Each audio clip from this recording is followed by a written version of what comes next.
அமரர் கல்கியின் பொன்னியின் செல்வன் 49ஆம் அத்தியாயம். விந்தையிலும் விந்தை.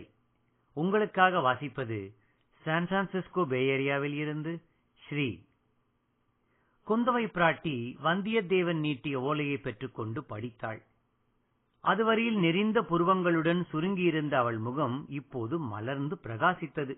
வல்லவரையனை நிமிர்ந்து நோக்கி, ஓலையை கொடுத்துவிட்டீர், இனி என்ன செய்வதாக உத்தேசம் என்று கேட்டாள் குந்தவை தேவி.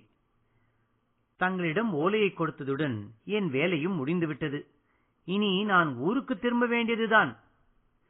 உமது வேலை முடியவில்லை, இப்போதுதான் ஆரம்பமாகியிருக்கிறது. தாங்கள் சொல்லுவது ஒன்றும் விளங்கவில்லை தேவி. உம்மிடம் அந்தரங்கமான வேலை எதையும் நம்பி ஒப்புவிக்கலாம் என்று இதில் இளவரசர் எழுதியிருக்கிறாரே, அதன்படி நீர் நடந்து கொள்ளப் போவதில்லையா? இளவரசரிடம் அவ்விதம் ஒப்புக்கொண்டுதான் வந்தேன்.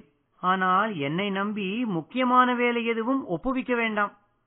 தங்களை ரொம்பவும் கேட்டுக்கொள்கிறேன்.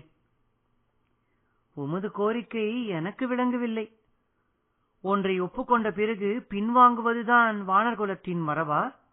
பழம்பெருமை பேசுவது வானர் குலத்தின் மரபு அன்று. ஒப்புக்கொண்டு பின்வாங்குவதும் வானர் குலத்து மரபு அன்று. பின்னர் ஏன் தயக்கம்?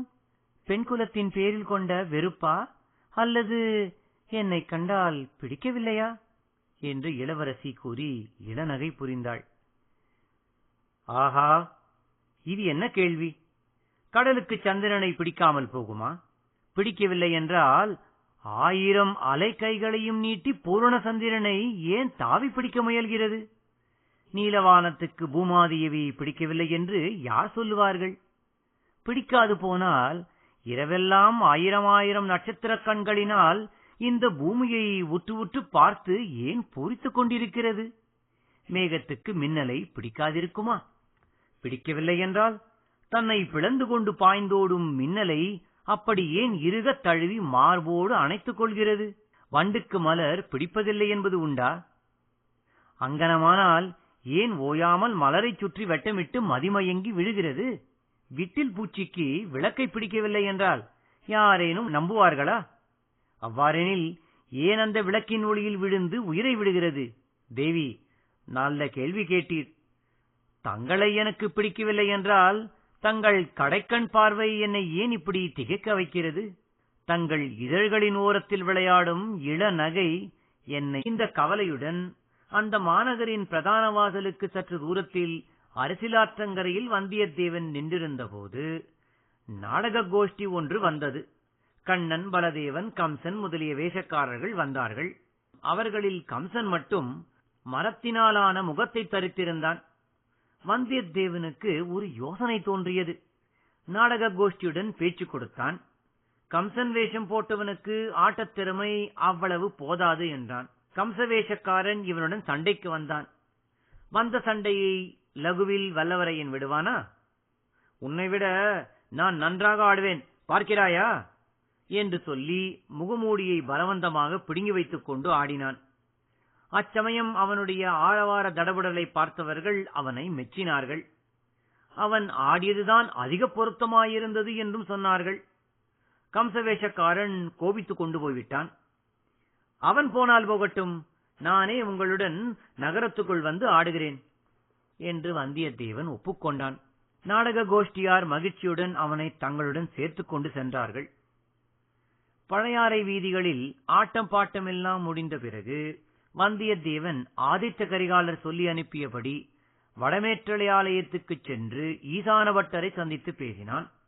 அவர் அவனை கோயிலைச் சுற்றியிருந்த சமணர் முறையில் இருக்கச் செய்து இளவரசி குந்தவை பிராட்டியிடம் முன்னால் தெரிவித்துவிட்டு ஓடை வழியாக அழைத்து வந்தார். இந்த விவரங்களை கேட்ட இளவரசி வந்தியத்தேவனை வியப்பினால் மலர்ந்த கண்களைக் கொண்டு பார்த்து, வெற்றி தெய்வமாகிய கொற்றவையின் கருணை இந்த சோழர் குலத்துக்கு பரிபூரணமாக இருக்கிறது. ஆகையினாலேதான் இந்த சங்கடமான நிலைமையில் உம்மை எனக்கு உதவியாக தேவி அனுப்பி வைத்திருக்கிறாள் என்றாள். அரசி, இன்னும் தாங்கள் எந்தவித பணியும் எனக்கு இடவில்லையே. என் பூரண ஆற்றலை காட்டக்கூடிய சமயம் இன்னும் கிட்டவில்லையே என்றான் வல்லவரையன். அதை பற்றி கவலை வேண்டாம். இதுகாரம் உமக்கு நேர்ந்திருக்கும் அபாயங்கள் எல்லாம் ஒன்றுமில்லை என்று சொல்லக்கூடிய அளவு அபாயம் நிறைந்த வேலையை தரப்போகிறேன் என்றாள். வந்தியத்தேவன் உள்ளம் பொங்கி உடல் பூரித்து நின்றான். அந்த பெண்ணரசியிடும் பணியை நிறைவேற்றுவதற்காக 7 கடல்களையும் கடந்து செல்லவும், 1000 சிங்கங்களுடன் ஆயுதமின்றி போர் செய்யவும், மேரு பர்வதத்தின் உச்சியில் ஏறி விண்மீன்களை கையினால் பறித்து எடுத்துக்கொண்டு வரவும் அவன் சித்தமானான். அரண்மனை நந்தவனத்தின் மத்தியில் பளிங்கினால் ஆன வசந்த மண்டபம் ஒன்று இருந்தது. அதை நோக்கி குந்தவை நடந்தாள். பட்டரும் வந்தியத்தேவனும் இளவரசியை தொடர்ந்து சென்றார்கள்.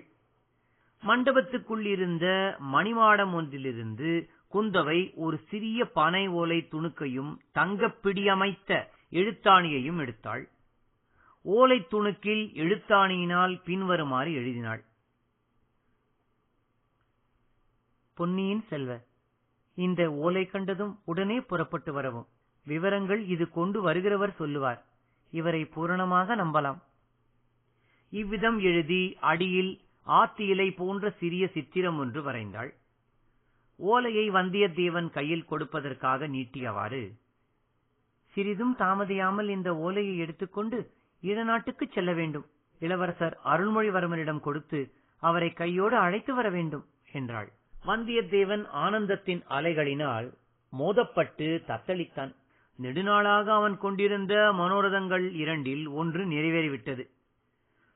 சோழர் குலவிளக்கான இளைய பிராட்டியை சந்தித்தாகிவிட்டது. அவர் மூலமாகவே 2வது மனோரதமும் நிறைவேறப் போகிறது. இளவரசர் அருள்மொழிவர்மரை சந்திக்கும் பேறு கிடைக்கப் போகிறது. தேவி, என் மனத்துக்குகந்த பணியையே தருகிறீர்கள். ஓலையை எடுத்துக்கொண்டு இப்போதே புறப்படுகிறேன் என்று சொல்லி ஓலையை பெற்றுக் கொள்வதற்காக வலக்கரத்தை நீட்டினான். குந்தவை ஓலையை அவனிடம் கொடுத்த போது காந்தள் மலரையொத்த அவளுடைய விரல்கள் வந்தியத்தேவனுடைய அதிர்ஷ்ட கையை தொட்டன. அவனுடைய மெய் சிலிர்த்தது. நெஞ்சு வெடித்துவிடும் போல் இருந்தது. 1000-10,000 பட்டுப்பூச்சிகள் அவன் முன்னால் இறகுகளை அடித்துக்கொண்டு பறந்தன. 1000-10,000 குயில்கள் ஒன்று சேர்ந்து இன்னிசை பாடின. மலைமலையான வண்ண மலர் குவியல்கள் அவன் மீது விழுந்து நாலா பக்கமும் சிதறின. இந்த நிலையில் வந்தியத்தேவன் தலை நிமிர்ந்து குந்தவி தேவியை பார்த்தான். என்னவெல்லாமோ சொல்ல வேணும் என்று அவனுடைய உள்ளம் பொங்கியது. ஆனால் அதை சொல்லும் சக்தி உயிரற்ற வெறும் வார்த்தைகளுக்கு ஏது? சொல்ல வேண்டியதெல்லாம் அவனுடைய கண்களே சொல்லின. அச்சமயம் வந்தியத்தேவனுடைய கண்கள் புனைந்துரைத்த கவிதைகளுக்கிணையான காதற் கவிதைகளை காளிதாசனும் புனைந்ததில்லை. 300,000 இயற்றிய பழந்தமிழ் கவிஞர்களும் இயற்றியதில்லை என்றால் வேறு என்ன சொல்ல வேண்டும்?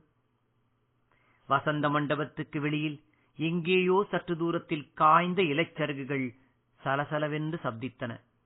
ஈசான சிவபட்டர் தம் குரலை கனைத்துக் கொண்டார். வந்தியத்தேவன் இந்த உலகத்துக்கு வந்து சேர்ந்தான். இத்துடன் 49ஆம் அத்தியாயம் நிறைவு பெறுகிறது. மீண்டும் அடுத்த அத்தியாயத்தில் சந்திப்போம். உங்களிடமிருந்து நன்றி கூறி விடைபெறுவது ஸ்ரீ. வணக்கம்.